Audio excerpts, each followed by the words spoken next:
Here's who was on the compilation. Gladys Night, Steve Windwood, Repercussions, Our Little Band, with Curtis Mayfield singing on it, Lenny Kravitz, Whitney Houston, Bruce Springsteen, Eric Clapton, the Isley Brothers, Brnaford Masalis, Aretha Franklin, B.B. King, Rod Stewart, Phil Collins, Stevie Wonder, and Elton John. Good God. So you guys did We Are the World. Your first record was We Are the World.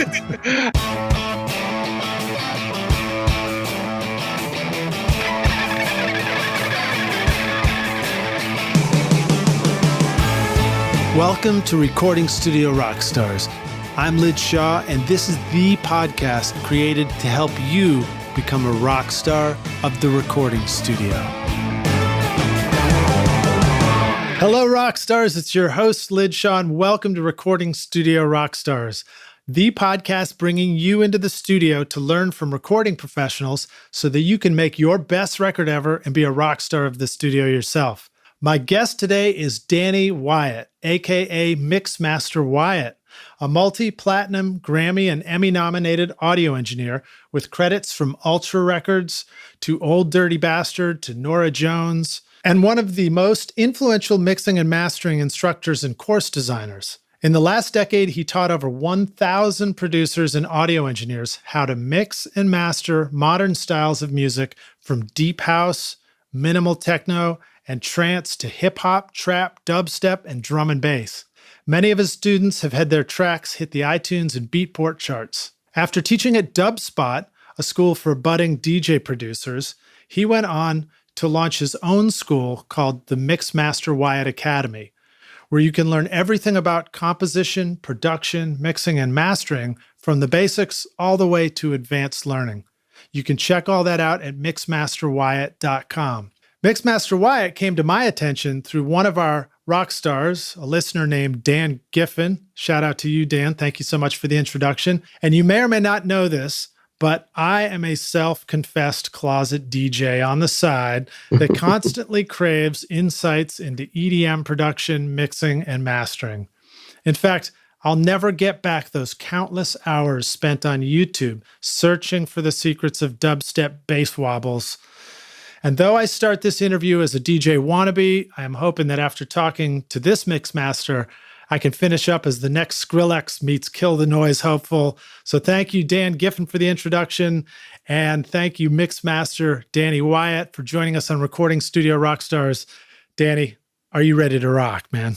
I'm ready to rock on Halloween. I'm ready. Nice, man.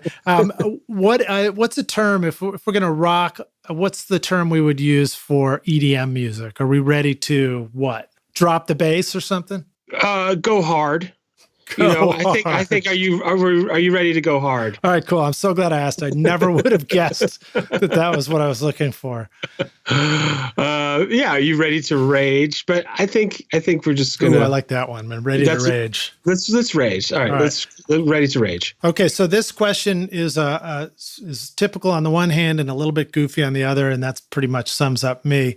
So I like to ask, when you were starting out in recording or in production or perhaps DJing, what did it smell like to you? It smelled like new Teen Spirit. No, it smelled like new studio construction. The smell of plywood, new carpet glue, and the smell of Megami cables, which have a smell to them. Exactly. If you know, you know. Especially when they're new. When they're older, they might not smell like so good anymore after you spill beer on them, right? Exactly. No, but when they're new and they just come right out of the box, all wrapped up neat, they'll never be that neat again.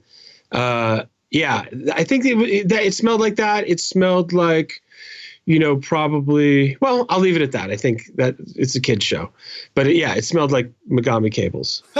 You know what? It's actually just to be safe, just so I'd never have to proof it and censor the show. I just rated explicit on iTunes. So if you feel the need to say something, you just say it. Well, I have kids too, so it's my kids' show. Okay, good. It's Megami cables is what it smelled like. All right, cool, man. Now, what about obviously in the introduction, I've let people know that you know a lot about producing electronic music, dance music. When I think of dance music, I think of either a room full of, bobbing heads and fists and hands pumping in the air and laser lights going everywhere.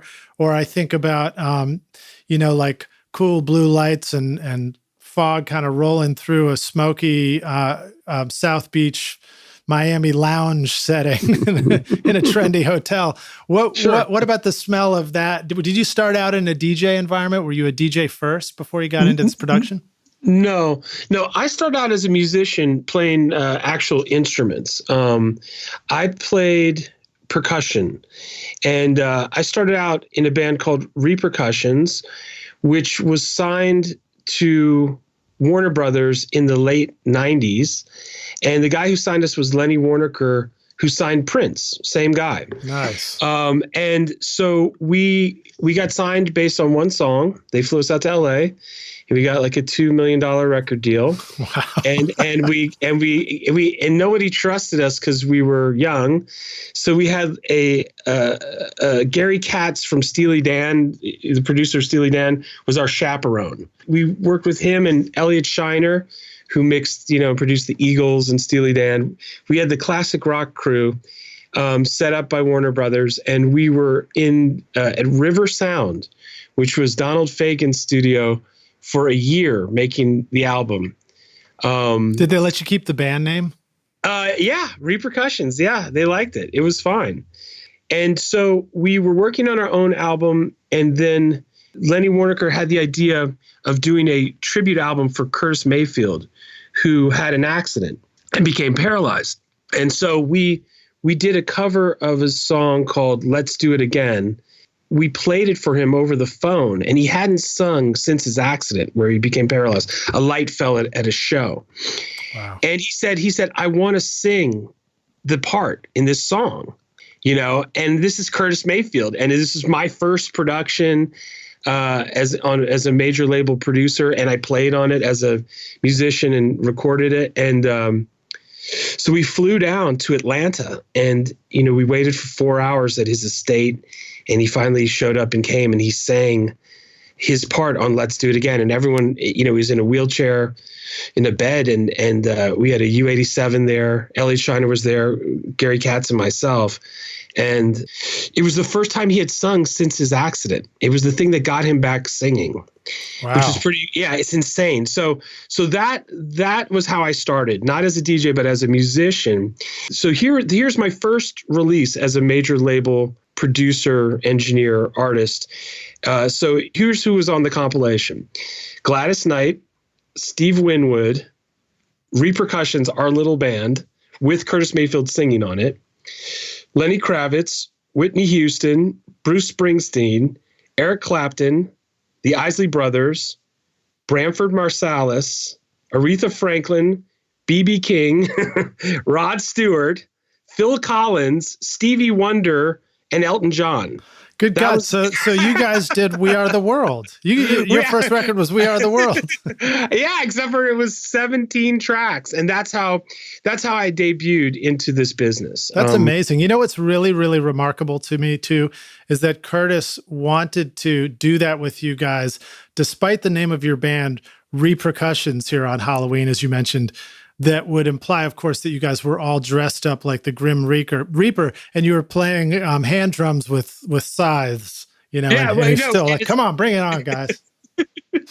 Well, it was spelled a little different. It wasn't Reaper like Reaper, but as in the traditional spelling of Repercussions. But no, it was amazing. It was amazing that he wanted to record with a little band that really nobody had heard of, and that it inspired him to sing again. And it was that was by far probably the most emotional moment ever for me in the record business, was to meet him, to have him sing on our track. And we even did a video with him, a music video, and to be included in that compilation and to start off like that. I mean, it's like, when we mixed that song for 2 weeks in the studio, every time we mixed it, everyone cried in the room. I swear.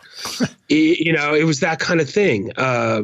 So anyway, wow, that's heavy. So I started, it was amazing. And so I started doing that. And then, lots of years in my own boutique recording studio, which we called Temple of Soul in New York City. We were in the New Yorker Hotel on the 15th floor. It was a sort of inexpensive hotel for European tourists, and they had an empty floor.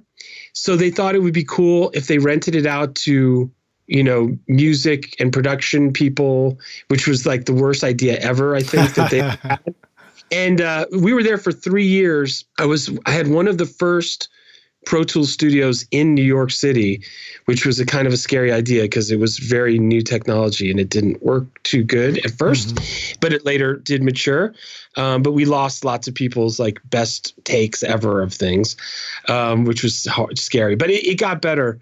And so anyway, I was a producer engineer in New York City for 10 years or more in my own studio. And then I started to teach at SAE. And then, like you said earlier, also went from SAE to Dubspot, and then my own school now, Mixmasterwyatt.com. Well, so now, you have this specialty in EDM stuff. Did that sort of evolve with you starting out at Dubspot, which I don't know a ton about them, but I noticed them before as being, potentially a cool place to go learn EDM as well?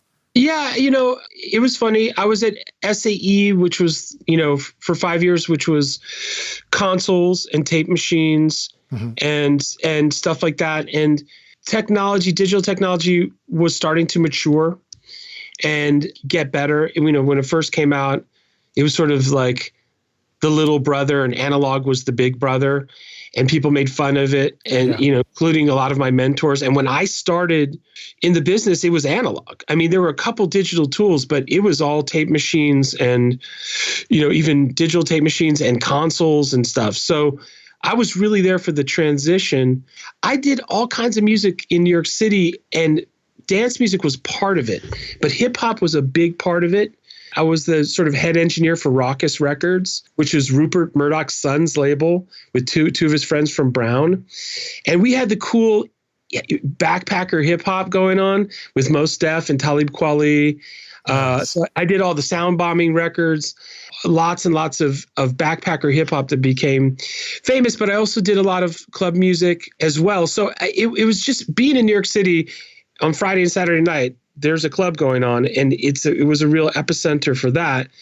And Dubspot, started out as a DJ school. I was the first mixing and mastering teacher. When I first started teaching at Dubspot, we didn't have a classroom, and I would teach classes out of my house in Brooklyn. Wow. And the owner said, Danny, don't worry, I'm going to get you a classroom. I'm going to get you a classroom. And he later did. And so, but I used to teach mixing and mastering outside of the DJ room. And it was so loud, like it was boom, boom, boom. And I was like, okay, guys, now we're going to turn this up a half a dB, and like it was insane. So finally, I started it. I taught out of my house for over a year, I think, or more. And then we came back and we had a room at Dubspot. That's cool, man. Well, so, hey, quick question for you. Yes. What is backpacker hip hop? Backpacker hip hop is non-commercial hip hop. It is, people who were not only talking about money and guns and cars and clothes. Right. So like Diggable Planets, would they be in that genre? Sure. Absolutely. They ended up having a pop sort of hit track, but yeah, it's funny because, like I said, there were certain hip hop acts that started non-commercial, some even anti-commercial, but it caught on. NWA. They didn't. I mean, I think they knew what they were doing, but they were pretty anti-establishment, and it became incredibly popular. So a little bit of that's what happened with Mos Def, Talib Kweli, other acts from Raucous, where it was cool because they weren't as mainstream, but they became very popular because people thought they were saying real things and had integrity. Because college kids. Yeah, because college kids. Exactly. Well, I was out in the Midwest in St. Louis, and sure enough, we were discovering all these things, or I was discovering through my friends who had come from the East Coast who knew more than I did. But I'm sure it was, when you said backpacker, I'm thinking like you're talking about the college kids with backpacks too. But that's what it is. That's it's not REI people in the Himalayas, but yeah, no, it was more the college kids. Yeah, exactly. Cool. I was going to ask you, one of my favorite records that I'll always go back to it is the brand new Heavy's Heavy, Heavy Rhyme. Do you know that record? Yeah, I played percussion on tour.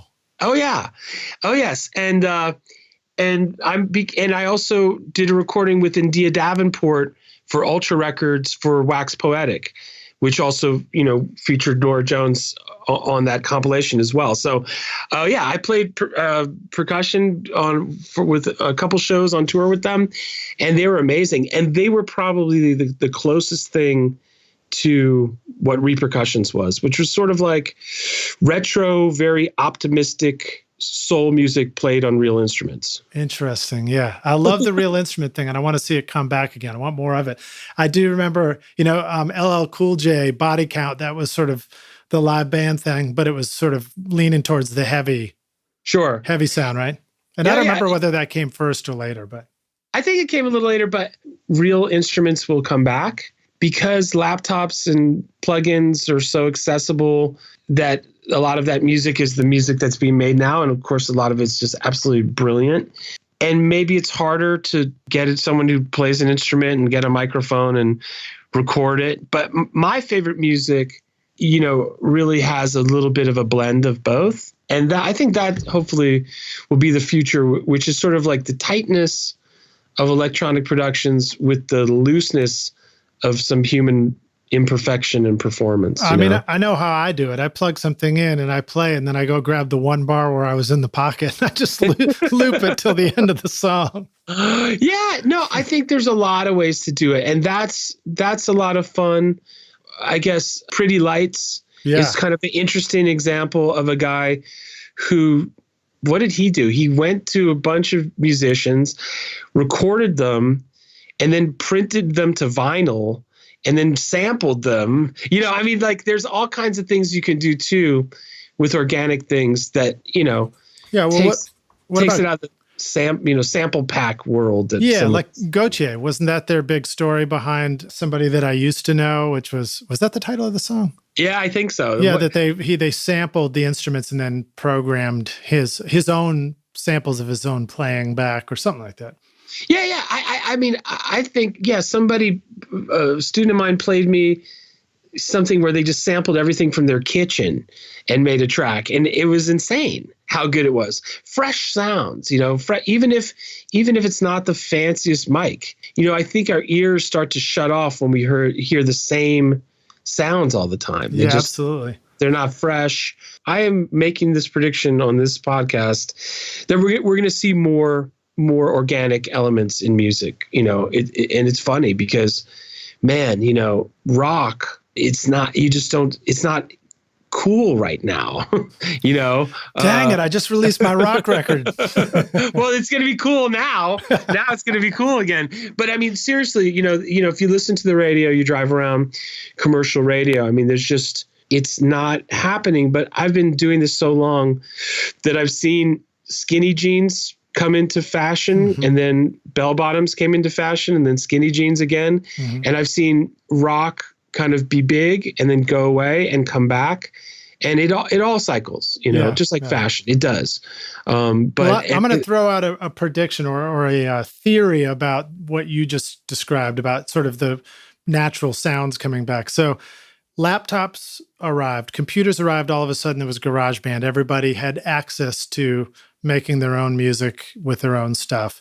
But the only way to get sounds was to kind of pull sounds from the little loop library over and program from there, or use whatever sample libraries came with it, or, you went out and purchased.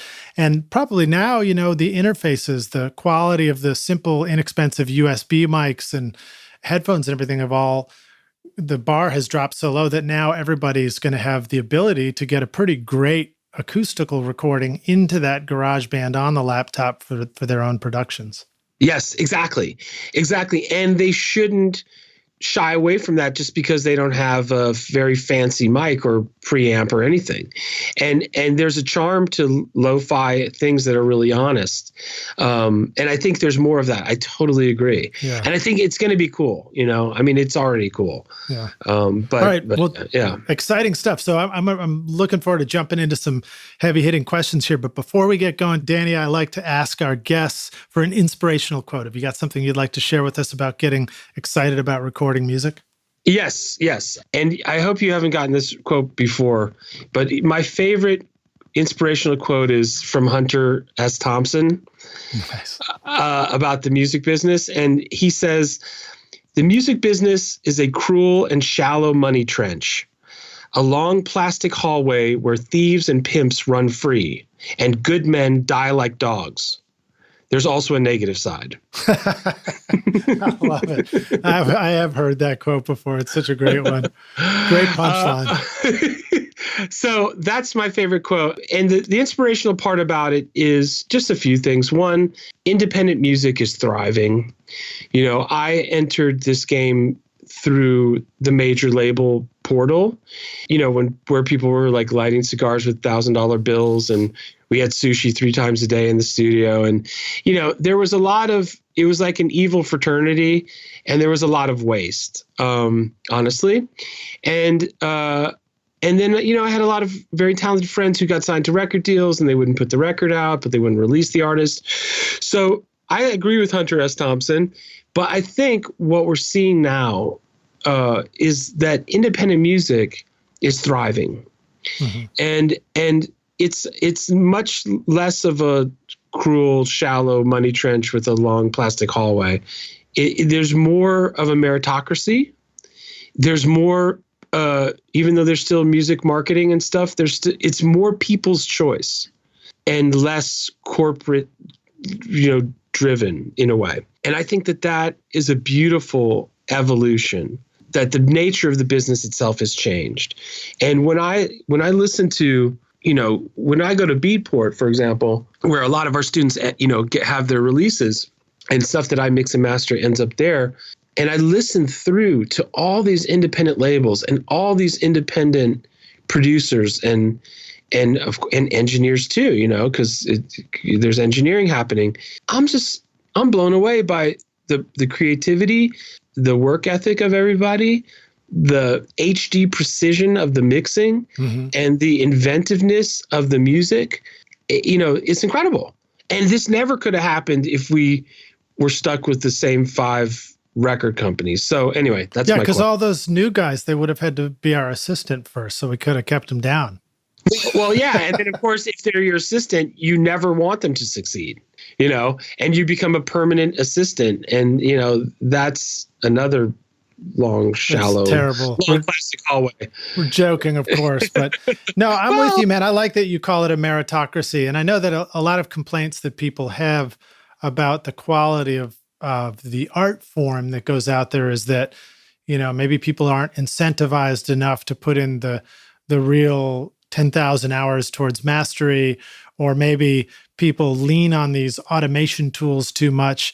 But I sort of suspect that while both of those statements are probably true about a lot of the commonly shared art that is produced by everybody, at the same time, they're also probably just growing pains of the fact that the art form is now accessible to everybody, and people will get used to it. I mean, I love my daughter, and I've learned a lot from listening to the music that she wants to play from the backseat when she quote DJs in the car. And at the same time, there's stuff that, I'm hearing over and over again in music productions, which I just, to my ear is not always something that I want to hear. And I think a lot of people feel that way about stuff that's too rigid, or it's too auto-tuned, or it's too this, or it's too that. But we'll get used to that, and then people will want something that breaks free of that a little bit. And that'll probably be the room for art. I'm talking a lot here. I'm just trying to say yes to what you said. No, I agree. I get a lot of, music thrown at me all the time from, at our school, where, the first day of class is orientation, but the second day of class of Mixing Foundations, which is our sort of our entry course for people to learn the foundations of mixing. All we do is listen to what we call their reference tracks, their favorite tracks. Mm-hmm. And I say, bring me one or two of your favorite tracks and let's deconstruct them and analyze them and talk. And then everybody also who's in the class gets to hear what everyone else thinks is dope and cool. And so, man, and doing this, all the time with people all over the world, I get to hear just insane tracks, mm-hmm. And a great variety. And yeah, there's some bad stuff out there for sure, but there's a lot of good stuff, and there's a lot of great stuff. Well, what else is fascinating to me that I see, because I have these fantastic interns that I get an opportunity to work with, and I'll see that process where they come in and they already have a style of music that they enjoy, right? And it might be the way they describe it or present it to me might sound kind of like a narrow scope, but I can see that they're discovering, they love it, but they kind of don't, that's not their thing anymore. They're hearing all this new stuff and they're really expanding their palette of music that they appreciate. And it's cool to see that process. I mean, we all started out like when, one song or whatever. Oh yeah. Not only that, but like if I listen back to stuff that I thought was cool way back when, I mean, some of it has a rustic charm and some of, but, especially like hip hop, I listened like, what do I do? Once in a while when I'm exercising, I'll just make these different playlists so I don't get bored and listen to the same stuff all the time. And I'll listen back to like some old 90s hip hop. And I was engineering at that time. And man, some of the tracks that were big hits were terrible with the engineering, just terrible. And then there was things that were great. And of course it also evolved. It's like you said, growing pains. Yeah. And you hear some of those, and hip hop had those. And when I go back and listen, I'm like, oh my God, that was such a big hit. This engineering is just terrible. But it didn't stop the song from being popular, know? Yeah. It's been fascinating to me too, to go back and listen to some original hip hop and hear that almost like the lack of insight into how to put things together in a mix is what made it work. Oh yeah. 100%, like crazy low end and stuff like that. Crazy low end, also just, strange out of pitch, out of tune, pitch down samples that are just pitched down by a couple cents that just don't match the other ones. And then things that are rhythmically not matching up in terms of collage work, but it gives it that flammy, dark charm that perfectly quantized hip hop, keyboard hip hop kind of lost a little bit. And then there was also just some bad engineering. Well, so all right. Well, let's keep jumping forward here. We don't have to comment on it too much, but I do want to give a shout out to a new show that I watched that I think Rockstars, you should check it out. It's called The Get Down, and it is really entertaining to watch the sort of the birth of hip hop in the Bronx and in New York with Grandmaster Flash. Have you seen that one yet? No, I haven't seen that one, but everyone is telling me I need to watch it, and I will. I mean, I can say this. I was at the first Run DMC show at Danceteria, their very first show. And I was really here in the 80s for the birth of hip hop at that time. I would go see Africa Islam and Africa Bambaataa play at Roxy's, which was down in Manhattan. And, it was an incredible time. It was even before, hip hop was sort of a national thing. It was really a regional thing in New York. And I lived in California. I grew up in Oakland, California, Berkeley area, in the Bay Area. And I used to bring back hip hop to these guys who really were only listening to like funk and soul and disco. Mm-hmm. They didn't know about hip hop, and they heard these things like, songs with just a drum machine and rapping. No one had done that, right? Yeah. And it was funny, and it was funny to watch the whole evolution of everything. I was an extra in Beat Street, and this is cool. 19. Yeah, you can see me if you like stop the camera. You can see me, little guy during some of the breakdancing competition scenes, and this was 1985. Yes, I think I still remember stealing from my parents' liquor cabinet, going to the movie theater with my good buddy Jeff Jones, and then drinking too much bad liquor, going in to see the movie, and then throwing up outside of the movie theater. So yes, that movie, that time, that era, it's all very meaningful to me. Yes. Well, yes. So Danny, tell us about, I mean, you've done a ton of stuff. Tell us about, let's humanize it a little bit more, although I feel like we've been humanizing it. Tell us about an important failure for you, or like a nightmare in the studio that happened. You haven't always been able to make such fantastic stuff. Yeah. I mean, well, when I started as a musician that became a producer, but couldn't get it to sound the way I wanted it to sound. And then became an engineer just because I got tired of leaning over people and telling them what I wanted and annoying them and being annoyed myself. So that was my odyssey to engineering. Biggest mistake, I think the biggest mistake was a mastering mistake that I made on a jazz album that was a reissue. We were moving the studio and we tried to pack in one more session before we moved it, but it was all kind of like it had been sort of taken apart and then only put back together enough for this session. And my monitoring was fine, but I accidentally mastered the way it bounced. I made someone's jazz album mono by mistake. Oh, wow. I know. It was terrible. Not cool mono. I thought it was cool. I was hearing it in stereo, but it printed in mono, and it was a rush job, and they didn't check it, and nobody checked it, and they actually duplicated it. And it was kind of a famous jazz musician, and he got these really good reviews for the album. But of course, like one critic said, and it was really curious that they decided to make it really retro and make it mono or something. Anyway. Oh my gosh. Yeah. So that was terrible. That was true story. You do something for 30 years, you're going to make a mistake. That was the worst one. Wow. For sure. Yeah. And that's the thing when, with records being pressed in the digital world, you can fix it and swap it out potentially. But in the physical world, once it's out there, it's out there. And I had something, kind of similar where I did a production. It was, I had invited all kinds of people to come in and play on it, friends. Everybody was doing it as kind of a favor. They were doing it for the favor rate. So I really owed everybody. And I learned about if you're producing, making sure that you get the credits right by sending them to everybody to proof, which I didn't do.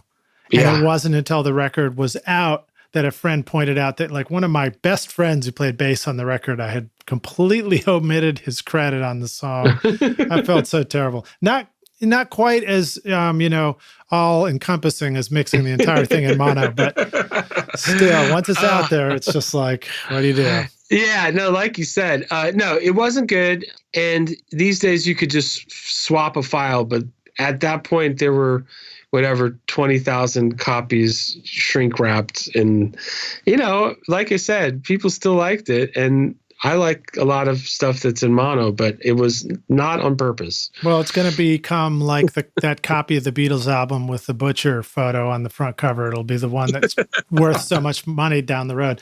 Exactly. Well, so now, how about sharing with us a real aha moment for you in the studio? Was there a time where it all just kind of clicked for you and you saw where you were headed? I think I was always, from the beginning until now, I was always most concerned with hearing my music out and having it sound good. I knew what it sounded like in the studio. I knew what it sounded like, in my car or whatever, or headphones. But I always wanted to hear it on the radio and have it sound good. I wanted to hear it in a movie theater and have it sound good. I wanted to hear it in a club and have it sound good. And I wanted to hear it on television, watching TV, and have it sound good. And so my biggest aha moments were being, going to the movies, having popcorn, seeing your song come up in a movie theater filled with people, and it sounded right. Yeah. It sounded right. Or being in the car and hearing on the radio your song and having it sound good next to other songs. That to me was everything. That's all I ever wanted, actually. And it took me, quite a long time to get to that place. But that's all I wanted when I got in. I was like, I want to be in my car and hear my track on the radio and have it sound good, and have and like the way it sounded.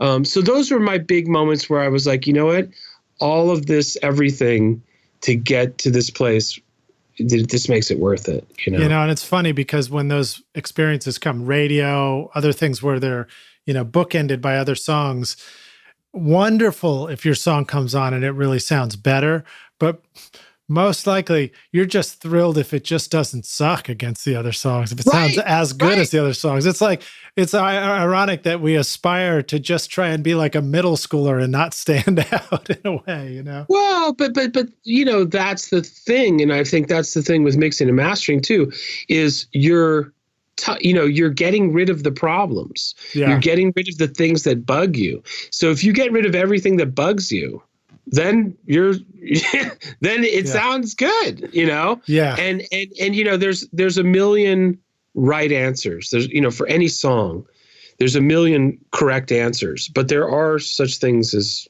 wrong answers. Yeah. That was kind of an aha moment for me too, was a point at which I began to describe my experience of engineering or recording a record as trying to remove the suck, even in production.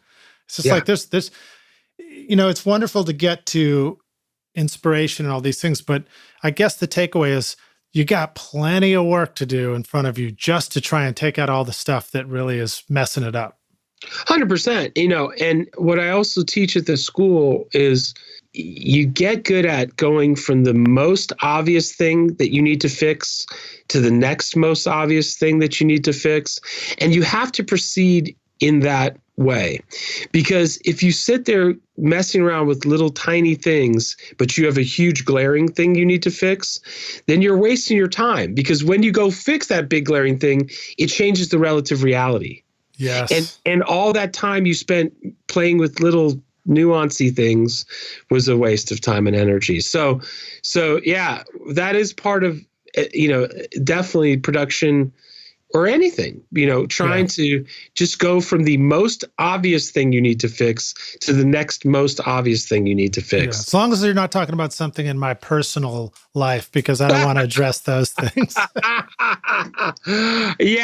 That's called a therapist. And I don't know, what do they do to you? I don't know. All right. Well, so let's jump into some of the meaty nitty gritty in the studio stuff.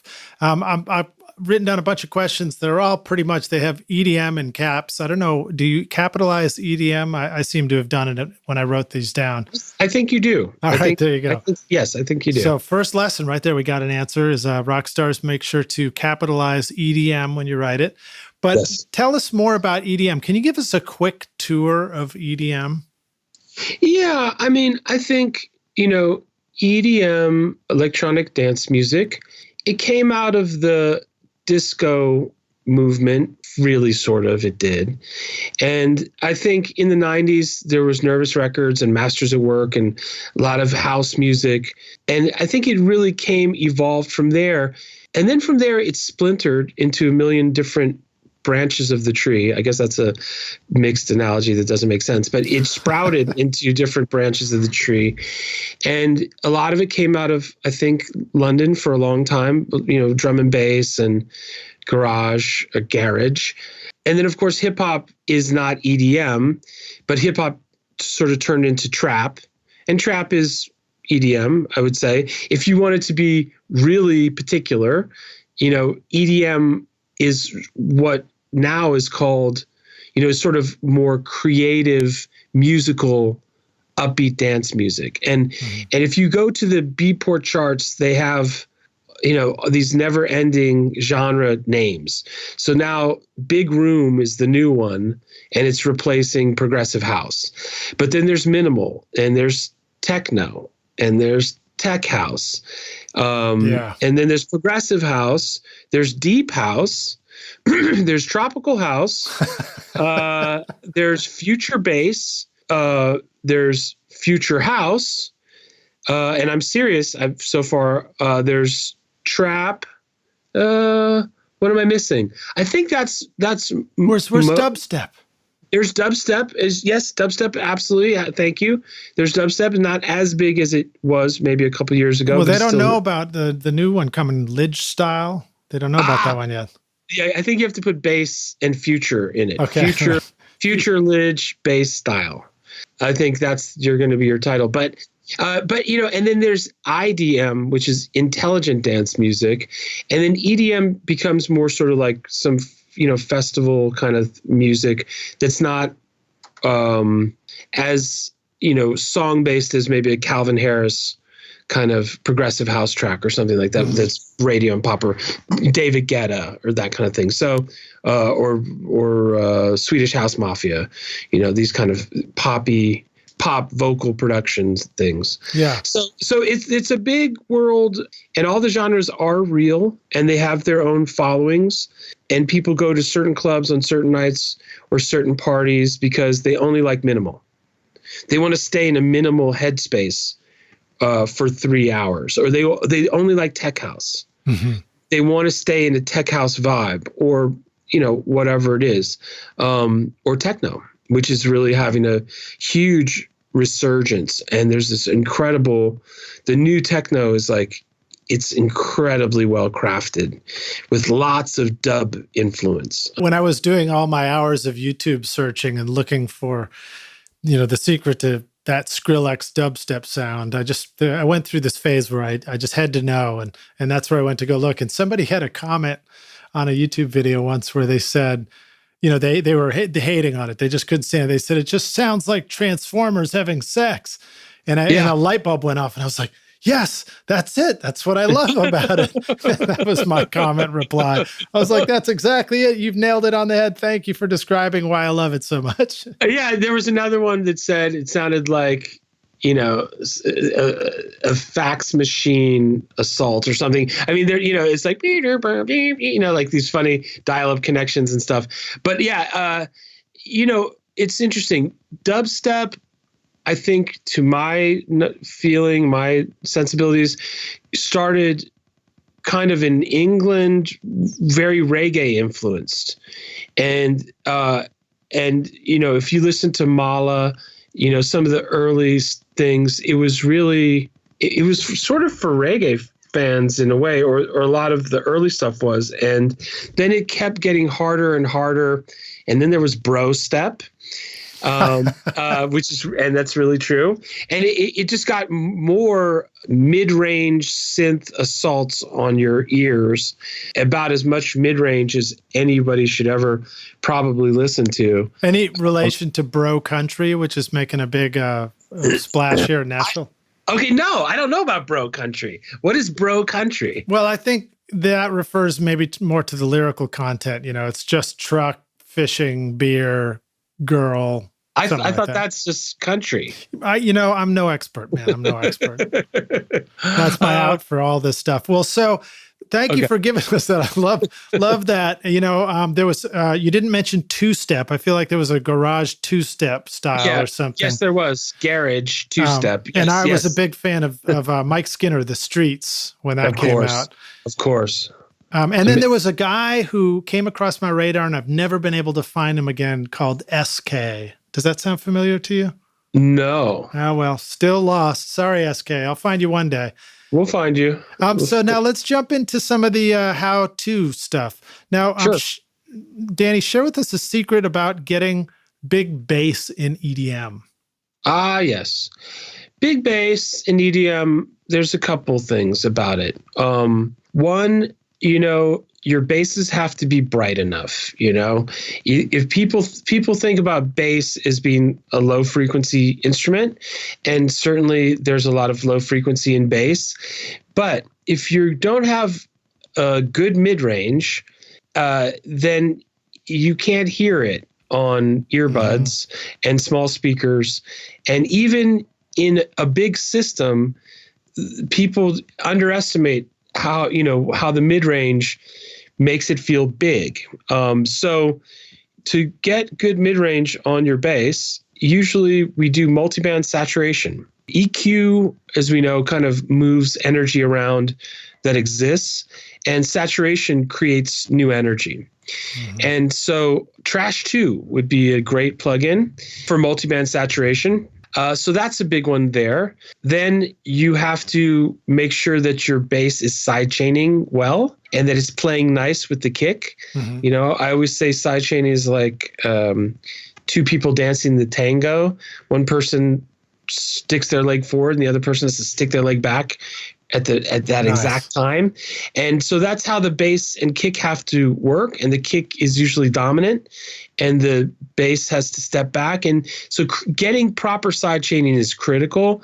Otherwise, you know, there's a lot of traffic in the kick and the bass. So that's part of it. I think people are scared to put reverb on basses. I don't know why. I mean, I do know why, because if you don't know how to do it, it's sloppy. But if you do know how to do it, it's critical that your bass not be bone dry, anechoically dry. Interesting. Cool. And so that's a good one. I think those are the main things. And then of course, you know, everyone thinks bass has to be mono, and it's not true. Only jazz has to be mono. Only jazz has to be mono. Exactly. Only a reissue of a stereo jazz album has to be mono. So when John Coltrane called you up and said, dude, what did you, no, never mind. John Coltrane. No, even his stuff, a lot of it. Love Supreme. Is it stereo or mono? I'm pretty sure it's stereo. You know, the jazz, well, here's the thing, all right? Now that we're on the subject. Jazz engineering, and we'll get back to bass stuff, but jazz engineering, you know, they went for these hard panning things. Sometimes it had to do with the way they mic stuff. And so, you know, every once in a while you'd have Miles Davis sort of hard left and John Coltrane hard right. And it was kind of like hard music to listen to, especially on headphones, when like one guy's just like cranking on the saxophone in just one of your ears. That's why I made it mono, because I wanted it to go down the center of your consciousness. Sounds like one of my mixes. No, but seriously, but so sometimes mono is not a bad thing. Like Portishead, some of Portishead. Yeah. Pretty mono reverbs, very mono productions, and there's a wonderful purity to it. Some 90s hip hop as well. What was the first Portishead record? Was it just called Portishead? I think so. Yeah, that had Dummy on it. Yes. Yep. So good. Yeah. So good. It took us that long to bring up Portishead. Yeah. All right. Amazing. So when it comes to widening bass sounds, wide is big, right? Width creates a big sound. Here, we like to do multiband widening. I like to do maybe with ozone imager, and you can widen the mids, you can widen the highs, and you can keep the low end, like everything below 300, pretty mono. But this way too, your bass feels big and wide. A mono bass is fine, but you can widen the middle and the highs, and it's actually quite nice. So quick question about mono bass and one of the reasons why it exists. EDM plus vinyl records. Is that a thing? Yeah. Oh, yeah. I mean, you know, vinyl records, you have to mono the low end when you go to duplication or when you're in the mastering phase, because before duplication, because if you have big stereo difference in the low frequencies on vinyl, the needle will skip, right? You also have to DS heavily when you master vinyl. So in clubs, there are often mono systems. And then, of course, if you're playing vinyl and everything's monoed below 300, you get a very unified response in the low end. Yeah. But increasingly, clubs are not mono. New clubs are stereo. All my DJ people that I work with, there are more and more stereo clubs. So if you go to Beatport and you listen to the top 10 hits, they're very stereo. And if you check them in mono, lots of fun disappears, right? Cancellation, Haas effect, stereo effects, all things, they all kind of disappear. But usually if the low frequencies have been forced to mono and are mono compatible, people keep dancing. And if people keep dancing, then they won't throw drinks and leave. So, most people are not like dancing to that really cool, like hard panned tambourine track. So question about the stereo, the introduction of stereo, it's not just because of the new PA systems.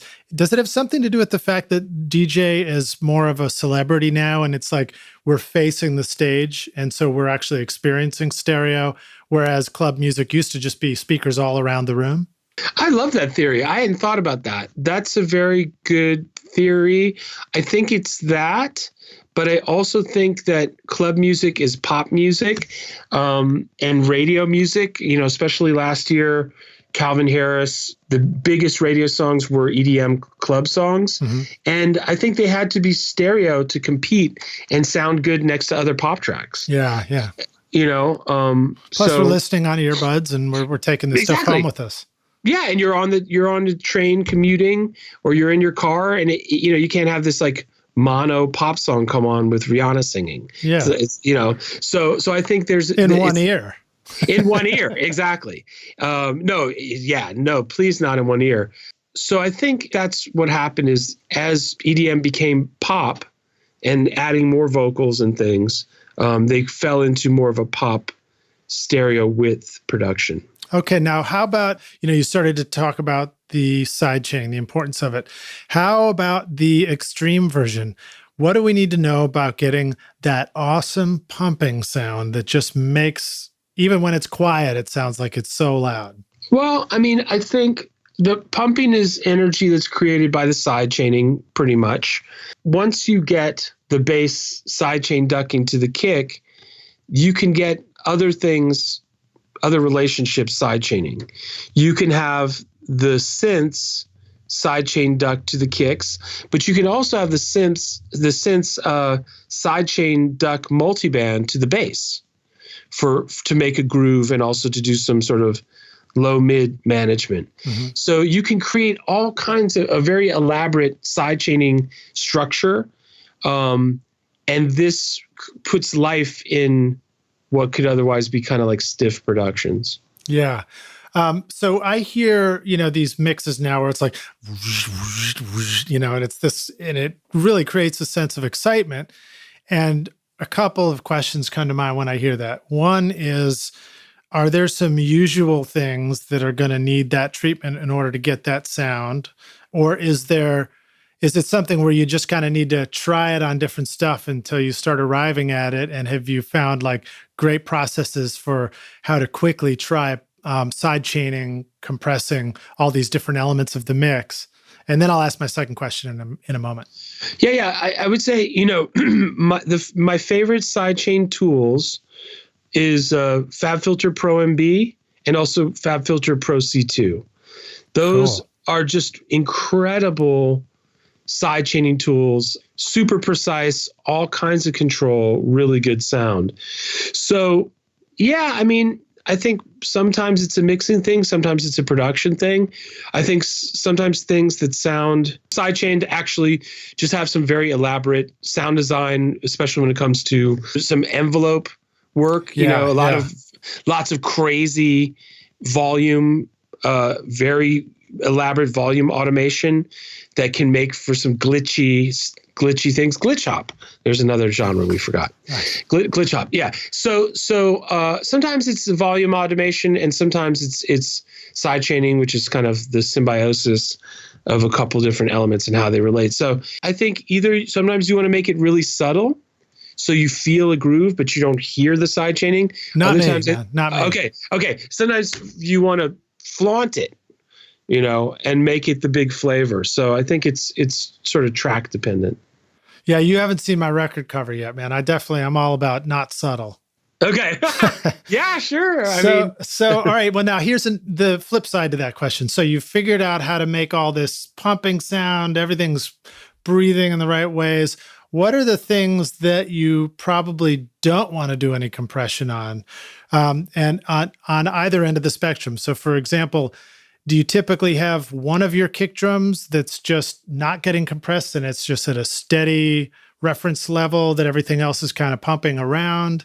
And then on the other end of the spectrum, do you typically want to keep all your vocals safe from all that compression that's going on? Do they sort of stay steady and ride on top of that?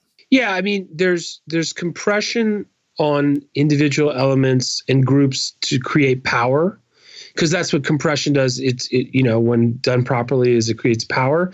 And then there's sidechain compression, which is creating a relationship between two things. So a kick drum would probably have layers of compression to create power, but it would not be ducking to anything else. The kick is king, or the kick is queen, whatever it is. The kick is supreme. Now, in terms of vocals, you wouldn't have the vocal typically sidechain ducking to a kick unless you were James Blake, or you're just going for some super alternative production of trippy soundscape kind of thing. Like that wouldn't be typical. But you could have the backgrounds duck to the lead. You could create that relationship. Absolutely. You could have the backgrounds, you could do mid-side ducking and have the background's middle duck to the lead vocal so that the sides didn't go away. It was really transparent, but space was made in the center transparently for a lead vocal. But you probably, I know you're not subtle, but you probably wouldn't have too much vocal flaunting.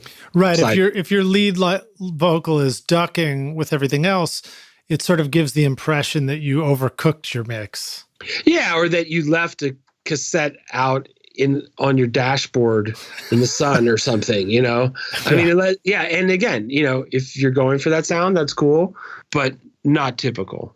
Nice. That reminds me of a song by John Hartford, a Nashville guy who played banjo and actually went to school with my mom and my uncle years ago. But he had a record called, or a song on his record called, "Don't leave your records in the sun or they'll warp and they won't be good for anyone." I think this is not the first time I've mentioned it on the podcast either. People will either be glad I brought it back or enough, Lidge. All right, so that's great stuff, man. I love hearing all about that. Let's jump to loud. Dance stuff usually it needs to be loud enough, right? So yes. What do we need to know about making sure that it's loud and in your face? When we do mastering, when I do mastering, and also when we teach in the school, there's two kinds of masters, right? There's a radio master and there's a club master.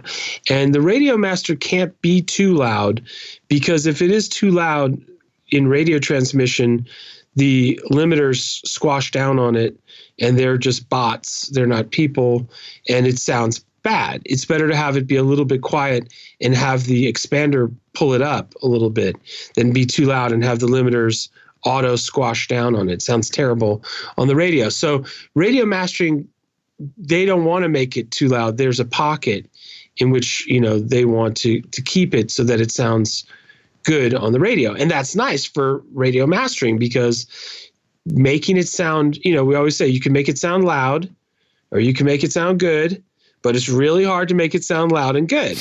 But all the mixes that I want my mix to sound like somehow sound loud and good. Oh, yeah. Well, no. There are lots and lots of engineers out there who have figured out how to make it sound loud and good.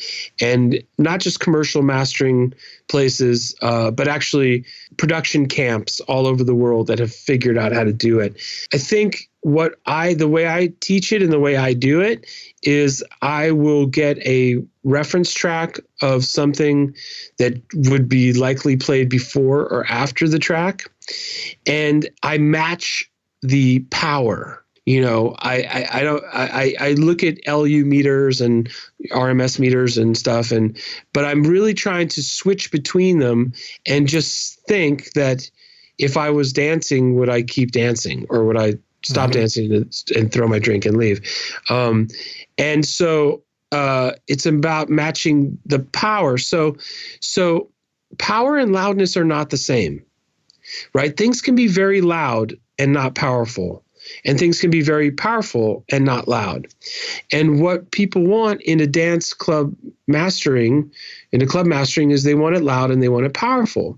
There's a bunch of secrets around that. One of them is what we call serial limiting, which is like serial killers.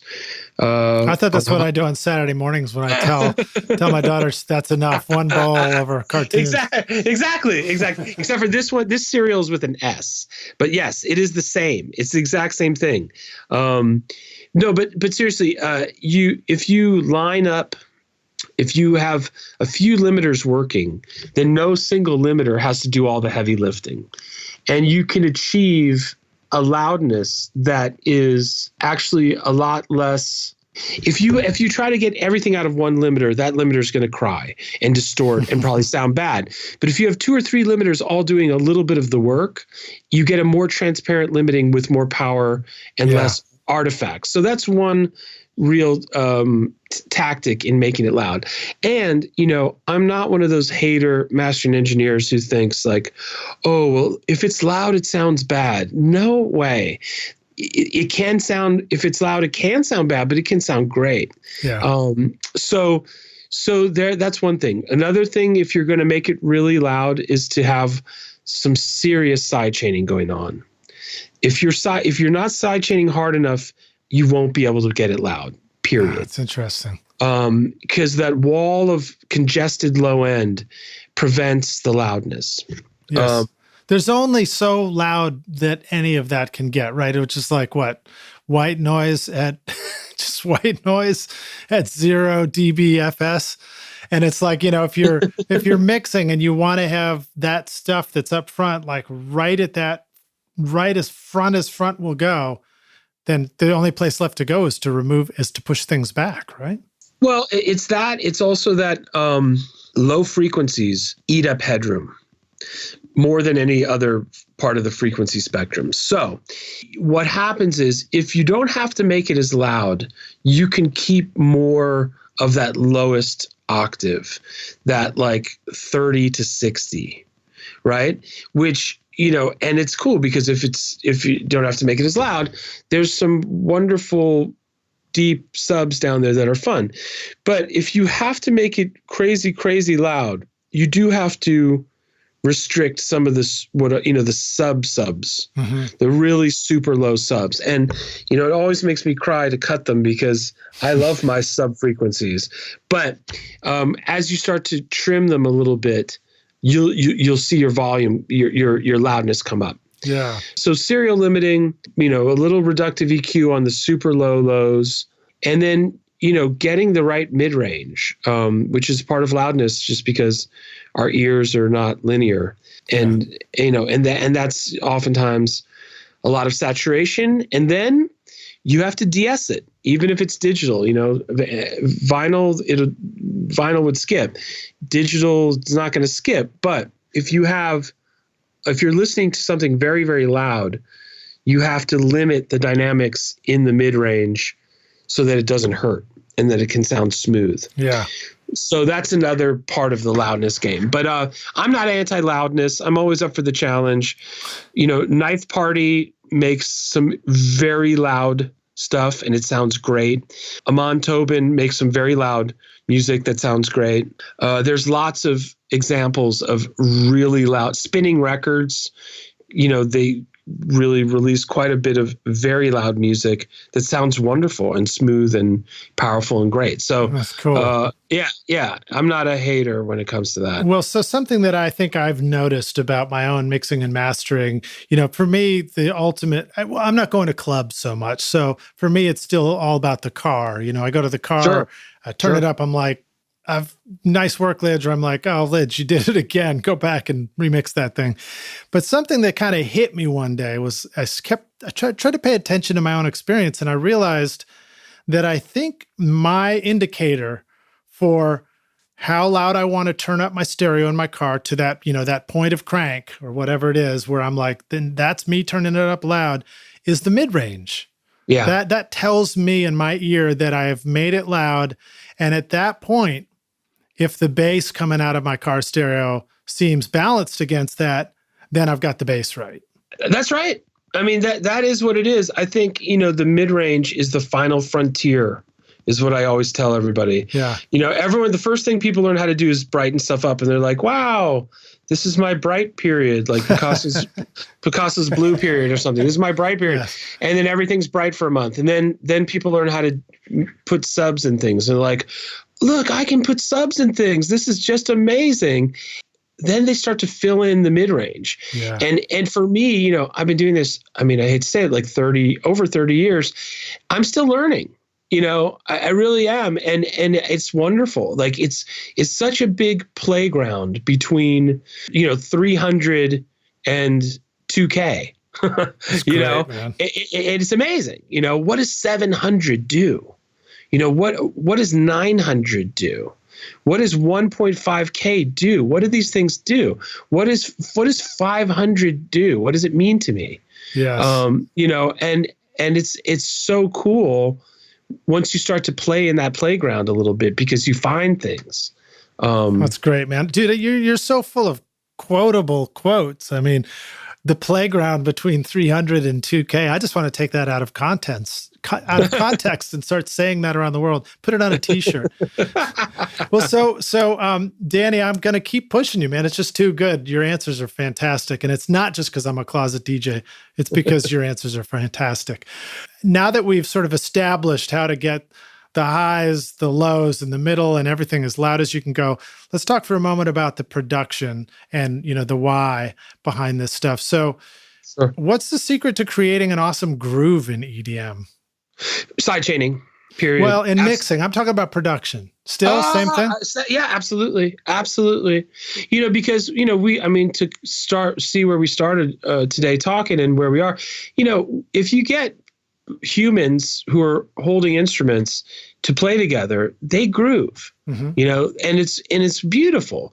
If you take a bunch of hardened sample pack sounds, and there are good sample packs out there that are not all hardened, but I'm saying there's a lot of that, and you quantize every single thing you do, everything is quantized, and, you get for some pretty stiff sounding music. And if stiff is the aesthetic, let's just say, I think I know what you're talking about, and no, it wasn't the aesthetic I was going for. but in some kinds of music, for example, in minimal techno, the stiffness and the quantized nature of it and the short sounds is part of what makes it have that aesthetic.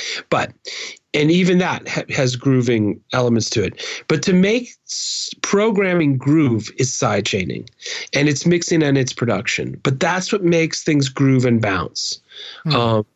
Absolutely. In fact, it's critical to get that part of your production, palette together, because you need that, and it's fun.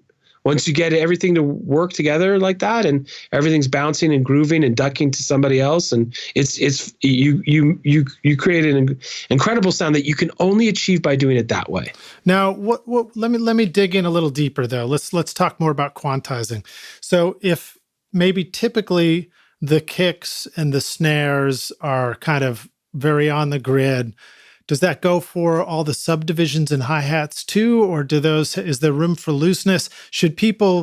Are people more likely to make better sounding programmed drum beats if they lean towards the quantize and let it go right to the grid, or if they stay away from that?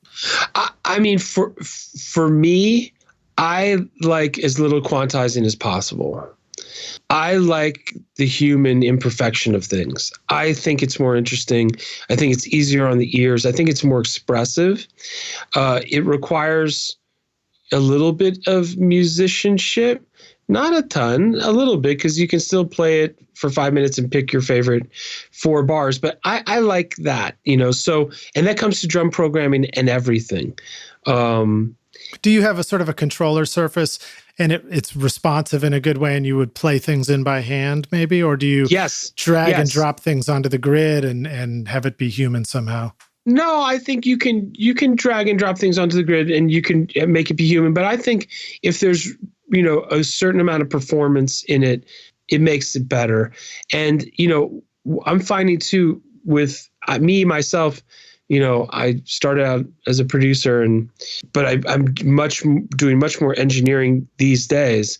But a lot of the producers at the school in particular, they're almost sort of like producing as live performances and then editing. They almost kind of like pretend they're in their studio, but they pretend it's like a 1 hour show or a 30-minute show. And they're kind of like producing and performing it. And then they'll go back and they'll reassemble it and make sort of like the best 5-minute production out of what was sort of almost a performance thing. And I think you end up this way with a lot of good performance energy in your track. And I think that seems to be working well for some people. That's cool. Well, we live in a world of things like Ableton Live, which make it a lot easier to sort of capture in live performances and loop them and do all that stuff.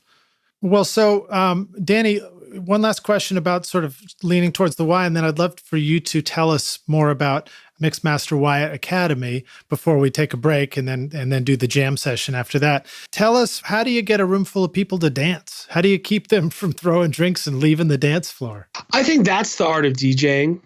I don't think that's as much of a production thing, mixing, mastering, as it is, creating an arc in a DJ set and playing with people's expectations.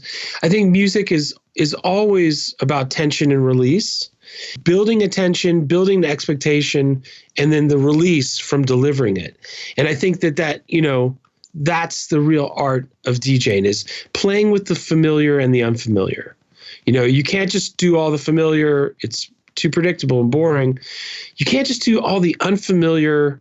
It doesn't resonate with people because they don't know the music. Yeah. You're not sparking the music inside of them because they've never heard it before. I like that. So I think it's the art of being a good DJ, and I'm a terrible DJ. Like I'm terrible. I'm a selector, that in a Jamaican sense. Like I can pick good songs, but in terms of putting them together, making them flow, I mean, I just get kicked out of the party, basically, cool. By the third or fourth song. Yeah. Well, I love it. Once again, a brilliant quote from you. Talk about sparking the music inside of the listener. That's wonderful, man. There's so many levels to that. There is, you're playing the weird stuff that they don't understand, and then you begin to drop in the track that they're familiar with, and all of a sudden they own the music. It's also the theory that says, don't put that harmony on that production because you got to leave room for the imagination. Yeah. Yeah, absolutely. Absolutely. Well, and that's what it is. And you're creating an uncomfortability, if that's a word, when you're playing something they don't know. And then when they you start to give them the familiar, that's the tension and the release right there too. Yeah. Then they come into this familiar thing. And, when people, you play some of the familiar, you're activating that song inside of them, and they're listening to, they're listening externally, but they're listening internally too. It's brilliant, because, I never even thought about it until just now, but all the most favorite music I've probably ever had, the point at which I really thought it was my favorite is somehow I got it. Remember when you brought up Smells Like Teen Spirit? Remember when that came out? We all thought, yeah, that's our music. That's our music that everybody thinks is popular now. Right. No, it's really funny too about especially two bands, Nirvana. When it came out, it was so iconoclastic and anti-establishment and anti-everything of what was happening at that time. Both the lyrics, the sound of the music, the attitude of the music. And, it's funny because from a recording production standpoint, it was super pop. Yeah, totally. And 100%. And they used the best stuff, and they made that picture on purpose. And so the kids are like, I don't want to hear that candy ass commercial music. I want to hear Nirvana. That's raw. But it was some very Butch looped things. Oh yeah, he looped performances. He'd use the best, 4 bars, 8 bars. Right. No, but exactly. But the attitude of the music was like, I'm here. in a holy sweater, chain smoking cigarettes. I haven't washed my hair for 5 days, and I have, mascara and painted nails, and I'm singing about my pain, and that was all true and happening, but there was some fancy mixing going on and production, like you said. Yeah. And when you listen to it now, it's actually incredibly meticulously produced in a pop way, but as a kid, you're not thinking about that stuff. No. You're thinking about the attitude and the energy of the music. But it's funny, I even go back and listen to the Sex Pistols or something, which was the same thing. Right. But if you listen to it, it's pretty well produced, actually. Or the Ramones. Yeah, there you go. So it's funny. Well, right on. Well, so Danny, how about telling us about tell us a little bit about Mixmaster Wyatt Academy? Well, basically, after a couple decades of engineering in New York City, I started teaching because I never went to school, and it took me 5 times as long to learn everything. And it was fun because I started to teach, kind of stabilizing my schedule a little bit with the freelance stuff and new families and things like that. But I also learned a ton because I hadn't gone to school. And I started to fill in lots of blanks in my own knowledge, sort of as I started teaching at SAE New York, and it continued on with DubSpot. And so, after 5 years at one place, 5 years at another, it just made sense to open up my own school. It took about 6 months of making the technology of online music education work. You and I talked about that before the interview today. Just how do you broadcast HD music and HD video live in real time? And it took us, we had to play with it for 6 months. But we opened a year ago this October. So it's our first anniversary. And it started with just mixing and mastering. And then we've added sound design and also composition and orchestration. And it's really a school we attract intermediate and advanced people. We don't really attract that many total beginners. I think there's enough stuff out there for total beginners, and maybe I don't know, I think, that kind of thing, like they can get everything from YouTube or Mac Pro Video or something. So we tend to attract more intermediate and advanced students who know their DAWs really well, but then after they take all their courses of learning their DAW, they know that it doesn't sound like what's on Beatport or on the radio or in the clubs. They're missing something. Right. So we're the school that if you think you're missing something, we have it. And our students really go on to, sort of like we said earlier in the interview, hear their tracks on the radio, in the movie theaters, and in the clubs, and we take you to that place. That's really always been the goal of the school. So everything's online, real teachers. Most of our core courses meet, they're 8-week courses. They meet twice a week for an hour of live training. All the trainings are recorded so that if you want to watch it again, you can. You've access stuff for a year. There's 3 mixing courses. There's Mixing Foundations, which gives you the foundations of saturation, compression, which everyone's confused about, reverb, how to use that, gain structure, level balancing, EQ. That's our first 8-week course. And then you go to Next Level Mixing, which is all of our multiband stuff and more advanced kind of mixing techniques building on Mixing Foundations. And then there's a mastering course for those who want to understand mastering more or master their own stuff. And then we have these very cool new course called Mixing Shootouts and Mastering Shootouts, where if you've graduated from the other core courses, you can come. They're limited to 4 people. And we just mix a 1 track a week for 4 weeks.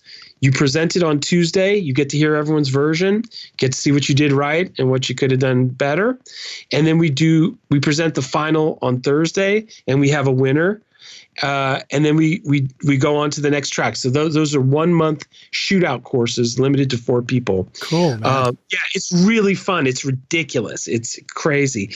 And so by the time people finish Mixing Foundations, Next Level Mixing, and a month of shootouts, your mixing muscles are bigger than they've ever massive. been. Yeah, they're massive. They're bulging out of your mixing shirt, and it's really been incredible. We have like a completely international student body. Everyone is from everywhere. And now, again, we are also adding sound design. So we have sound design now, just making fresh, expressive sounds. And also we have next level composition, which is incredible for people who feel like they keep writing the same song over and over again, or people who write a really sick section, but then it takes them 4 days to write a change and they never finish the song. And so we have, just like we have a methodical approach to mixing and mastering, we have a methodical approach to composition and orchestration. So our school doesn't show you how to use the DAW. Of course, we show you how to use your DAW, but that's not what we do.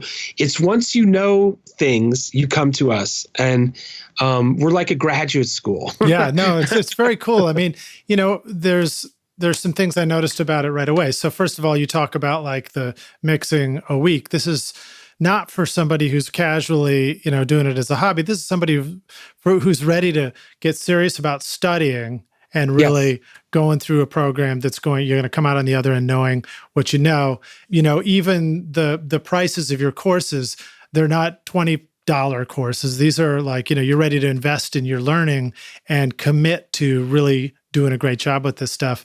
And I haven't been through and seen all your courses, but just browsing around the site, it was clear to me that it's organized in a really well done way. And I mean, shoot, just having you on the podcast, hearing you talk about the stuff, I've already learned a ton. So that's awesome. Really cool stuff. Rockstars, we're going to take a break now and we'll come back in just a sec for the jam session. Before we do, I want to encourage you to go to the show notes so that you can click through and get links to all the stuff we're talking about. It'll take you over to Mixmaster Wyatt. We'll include links to stuff we're chatting about in here as well. You can get all those at rsrockstars.com and then just search for Mixmaster Wyatt. Take you right there. Or if you're on your portable mobile device, you should be able to just click through with your finger on the show notes for the podcast. Danny, thanks for being here. We'll see you Rockstars in a minute for the jam session. You got it, Lidge. Hey everybody, it's Lid Shaw, and I want to thank you so much for listening to this episode of Recording Studio Rockstars. I really appreciate you, and I really appreciate your time. And as a way of saying thank you, I've created a special mix tutorial just for you, Rockstars, totally free, called the Mixmaster Bundle.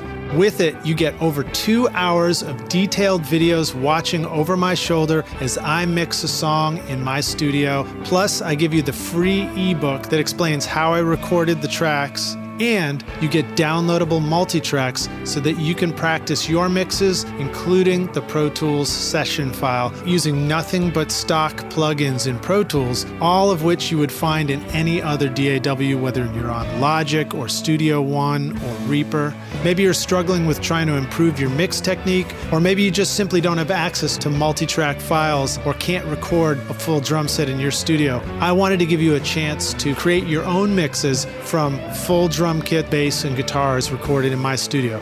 The song is called American Winter, and it's off my instrumental record, Skadoosh, and it's all available for you totally free right now. All you need to do to get it is text Mixmaster Bundle to 33444, and I'll send it directly to your email. Again, that's Mixmaster Bundle with no space to 33444, or you can go directly to mixmasterbundle.com, enter your email, and I'll send all the files directly to you. Thanks so much, Rockstars. We'll see you guys in the jam session. Cheers.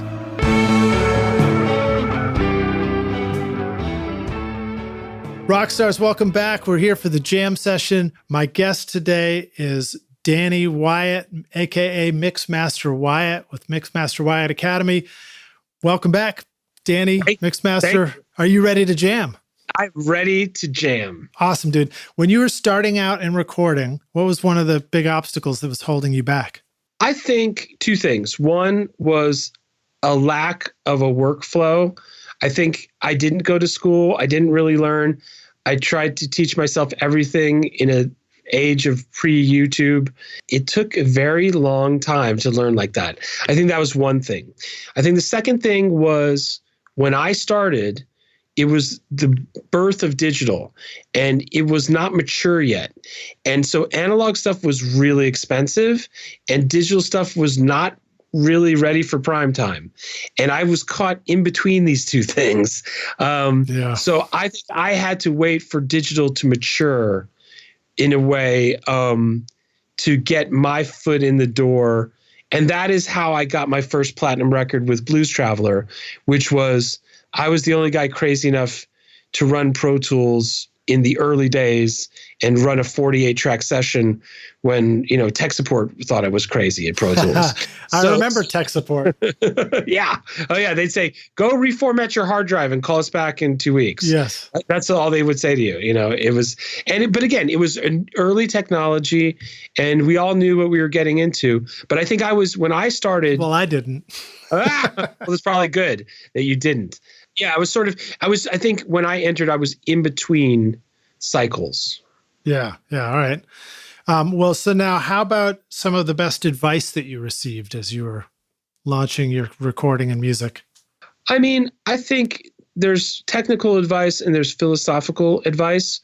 I think the philosophical advice is that, if you do music, and even if it's not the main thing that you do, but if you love music, you have to make music. It's not a choice. It's what makes you happy. And so, everyone wants to make music for fame and fortune, but the real reason to make music and production and on any level is because you absolutely love it. To be clear about that is important for your experience doing music, so that you do music because you have to, because there's not even a choice, and it would make you so unhappy to not have making music in your life in one way or another. And I think in terms of success, I think people talk about getting lucky, but I think you have to be there to get lucky. I think there's a certain amount of stubbornness that you need in terms of being perseverant in music. To have that moment of luck, you have to be there to be lucky, which means that you have to be stubborn and dedicated. I think you have to sacrifice a lot to have success in music.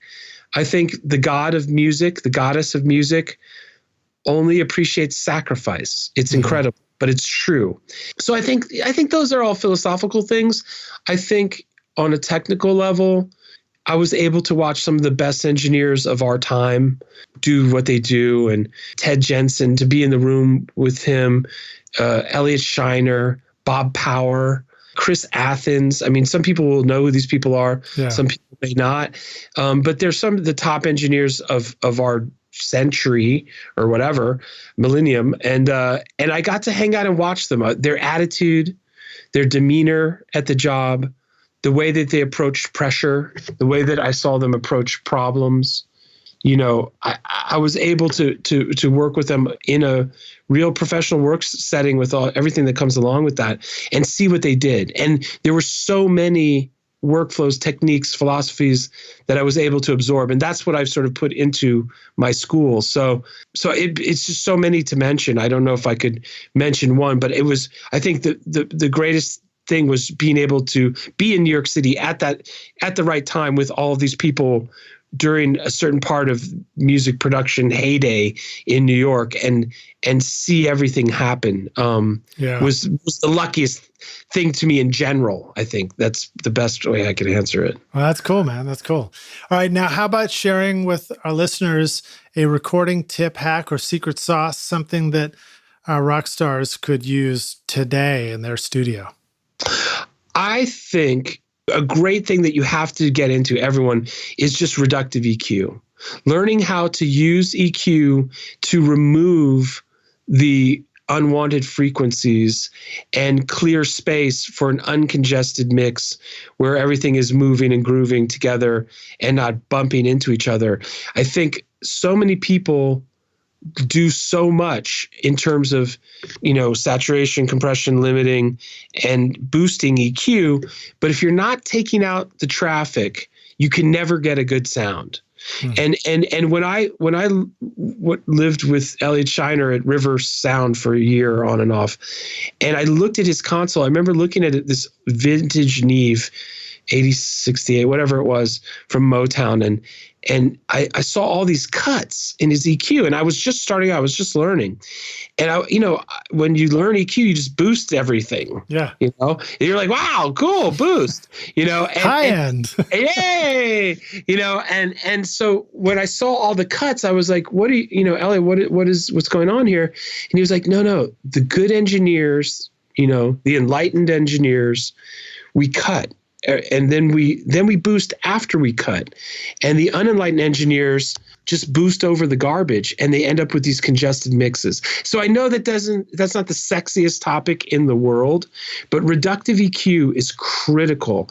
And if people aren't doing it, I think it's impossible to get a good sound. Yes, I think it's a great tip, and it sort of harkens back to what you were saying about sidechain compression.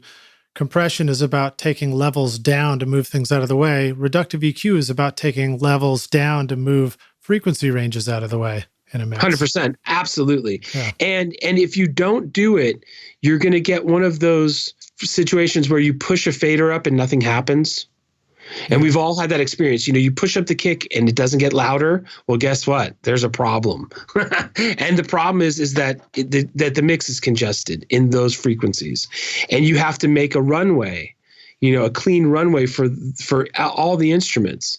And then, of course, it changes as the arrangement changes. So it's critical. Good stuff. Well, now, how about sharing with the rock stars a favorite hardware tool, something physical that when you've got it on sessions, you're always glad it's around?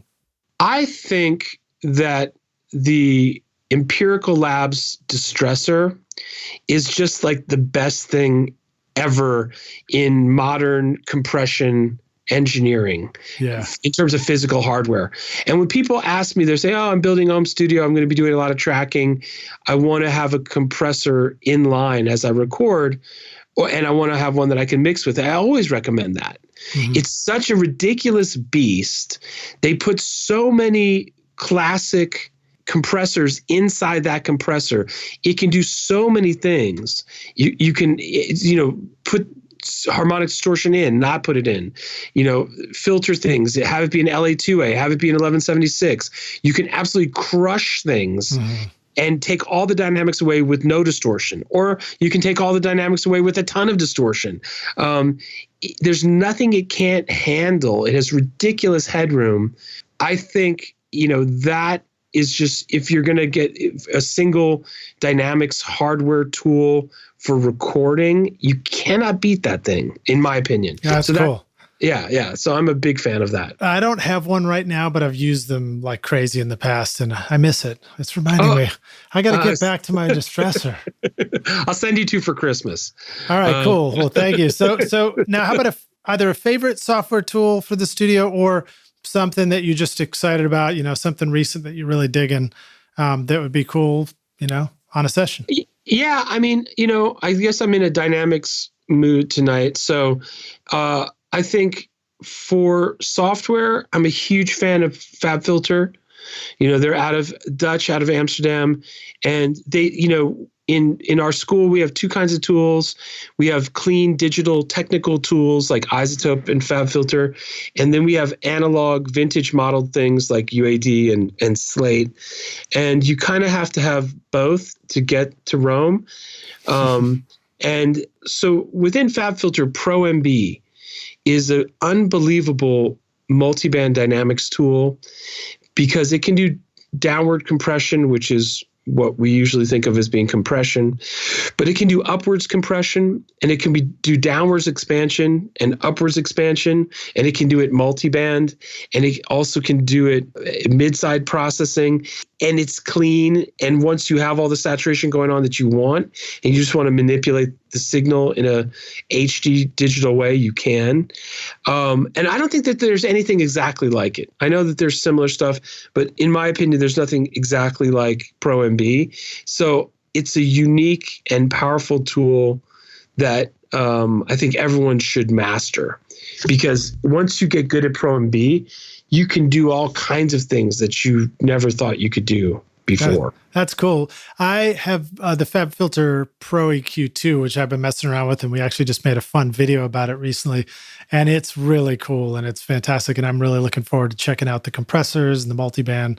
Great tip on that. So I think I'm going to zip forward here. We've been talking about so much cool stuff. I'm going to take us toward the finish line and ask you this hypothetical question. If you were to take the Wayback Studio machine and you could go back to meet early Danny Wyatt, young Danny Wyatt, and go give him some advice, what would you say to yourself is the single most important thing to becoming a rock star of the studio? Find a really good audio production school and get an education. For sure. I think I learned by myself with other young producers who also didn't really know what they were doing. I didn't go to audio school, and it took a lot longer. So, I think in retrospect, if I could talk to young Danny Wyatt with hair, I would say go to audio school. Find the best one you can find that does the things you're interested in learning, and take classes and start to learn. Because figuring out all of these things all by yourself is a long plastic hallway, and there's also a negative side. It can take too long. There's too much contradictory information out there. And it's great to walk in a path that's been cut by people who've been walking in that path for decades, and they know where to go, and to save you time. And you'll always come up with your own original workflows and techniques, of course. But I would tell young Danny to find a school and get an audio education. It's interesting. This idea just popped into my head, a reminder of something, a comic book I read when I was a kid. But, at some point along the way, at all points along the way, you're going to be having to discover and invent some new aspect to your ability to make records. And why delay your achievements by so many years having to reinvent the wheel initially if you can learn it and start out with that much more knowledge? And I'm remembering this comic book of, I think it was Donald Duck or something like that. And there was they went and they found this mad professor who had been stuck on an island forever, and he was inventing all these incredible things. So he comes up and he shows him his new invention, and it's the ballpoint ink pen, It's like, just think what he could have been inventing if he already knew all these basics already.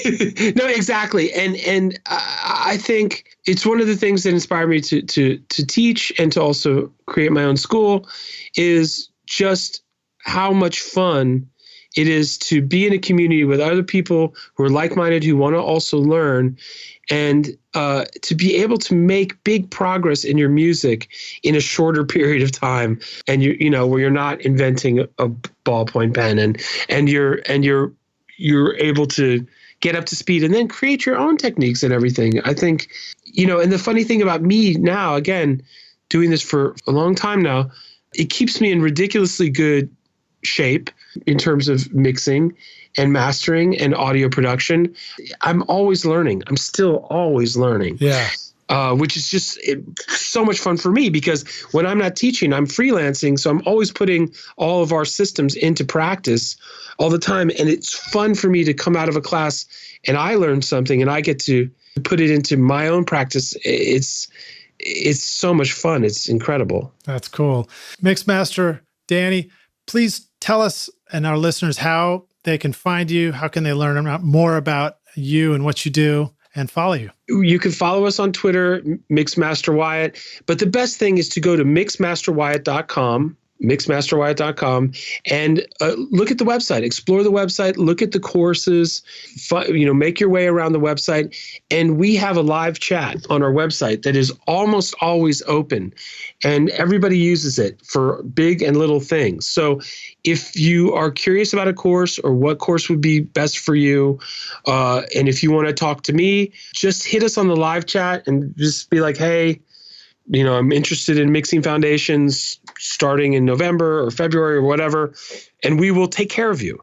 So mixmasterwyatt.com is the best. We have a free trial for a month where you can watch videos, all kinds of things. So just come to the website, hit us on the live chat, and we can get the dialogue started. Very cool. And Rockstars, I want to thank Mixmaster Wyatt for joining us on this podcast on Recording Studio Rockstars. And I want to reiterate how awesome it is, all the stuff that you taught us on this show. I mean, this was like a treasure trove of cool stuff that you talked about and that you taught us about EDM, about production, mixing, mastering, all of it.